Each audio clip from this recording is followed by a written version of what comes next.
In today's webinar, we will be doing an overview of the I-130 petition for alien relative. In another video, we will go over the form itself and review the questions. But today I want to just have a general discussion about the process to petition for your foreign national relative. Okay, so what is a petition for alien relative? A petition for alien relative is a form that U.S. citizens and permanent residents can use to sponsor a relative from another country to come and live in the United States. It is the first step in a very long process for a foreign national to become a lawful permanent resident, which is also known as a green card holder.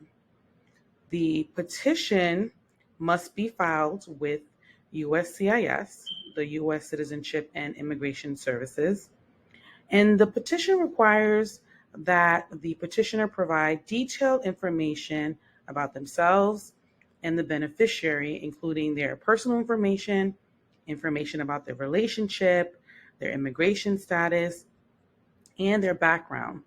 The petitioner must submit supporting documents to establish the relationship with the beneficiary. So some of the supporting documents, we'll talk more about it later, will be a marriage certificate, a birth certificate, adoption papers, and so forth. Now, as a U.S. citizen or resident, it doesn't mean that you can apply for anyone in your family. There are only certain family members who can receive this benefit. So as a U.S. citizen, you can file for your children, your spouse, parents, and siblings. And as a legal permanent resident, you can file for your spouse and your unmarried children. When submitting the I-130 petition, it is important to provide accurate and complete information on the form. If there are mistakes on the application, this could lead to delays or even a denial of your petition. So who can file a petition for an alien relative? A U.S. citizen or permanent resident can file a petition for alien relative. The petitioner must be able to provide evidence of their legal status, and also they must be able to demonstrate that they have the financial means to support their relative, as well as any dependents that they will be sponsoring once they arrive in the U.S. As part of the application, the petitioner will be required to complete an affidavit of support, which essentially is a contract stating that the petitioner will be financially responsible for the foreign beneficiary while they are in the United States. So what happens after the petition is filed? Once the petition for alien relative is filed, the USCIS will review the petition and the supporting documents. If the petition is approved, the foreign national will be able to apply for a visa and begin the process of becoming a lawful permanent resident. The foreign national must also pass a medical examination and a background check before they can be granted permanent residency. If the petition, however, is denied, the petitioner may be able to appeal the decision. So, consular processing versus adjustment of status. Now, the next step in the green card application process is going to be determined based on where the foreign national beneficiary currently lives.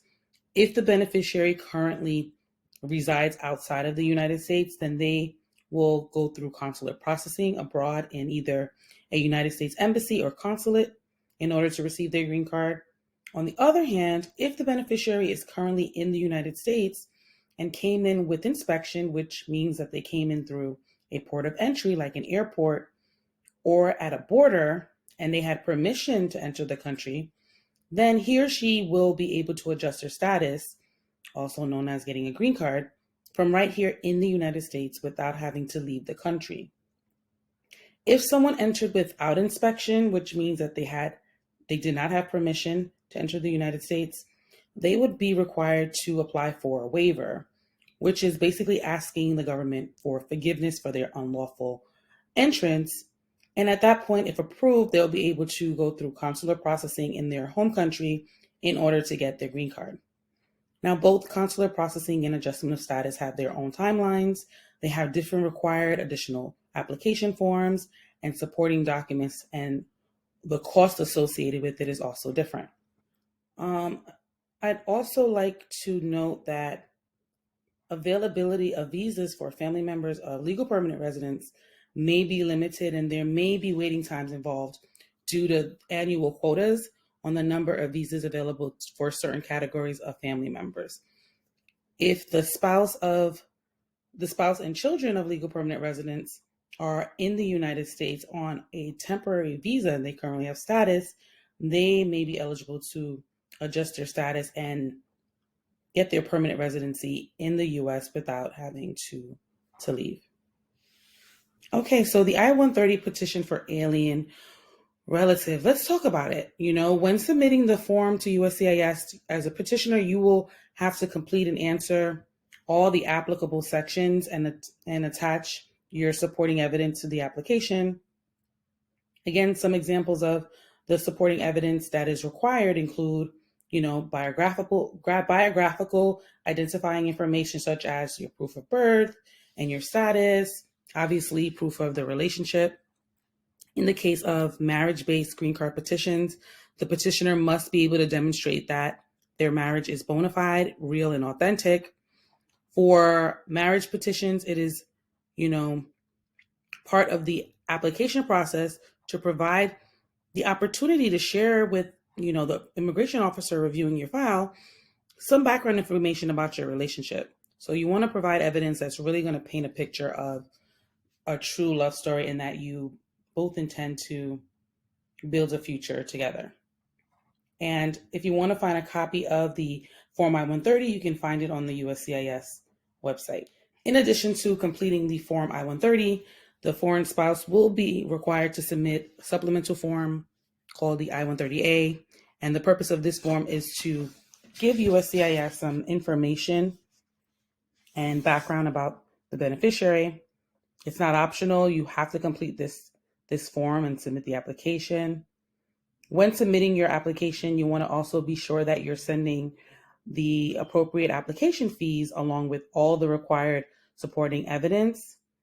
Most immigration applications do require a filing fee, so be sure that you're checking the USCIS website to ensure that you're sending the correct fee in order to avoid your application being rejected for insufficient payment. Keep in mind that a rejected application could lead to delays in processing your application and therefore delaying your overall immigration process. When filing an I-130 petition, it's important to include the supporting evidence with the application. And again, types of supporting evidence that you should submit with the I-130 will depend on the specific relationship between the petitioner and the beneficiary. But some common types of evidence that you may include will be, again, the marriage certificate or birth certificate. If the petitioner is filing for their spouse or their child, you want to also include certified copies of, all these documents. If there's been a legal name change, you want to also provide proof of that as well. And you're going to be required to provide evidence of financial support because you are, as the petitioner, are going to be financially responsible again for your beneficiary. So you want to be able to show that you can financially support your relative. So evidence of financial support may include your tax returns, employment verification letter, bank statements, proof of assets, and so forth. Photographs are also important. You can include photographs with you and the beneficiary together that establishes and shows the bona fide relationship. Affidavits, written statements from friends and family members who can attest to the nature of your relationship, and any other documents that may be relevant to the relationship, such as proof of joint ownership of property, joint bank accounts, and so forth. It is important that you submit as much relevant supporting evidence as possible to help establish the relationship between you as a petitioner and the beneficiary.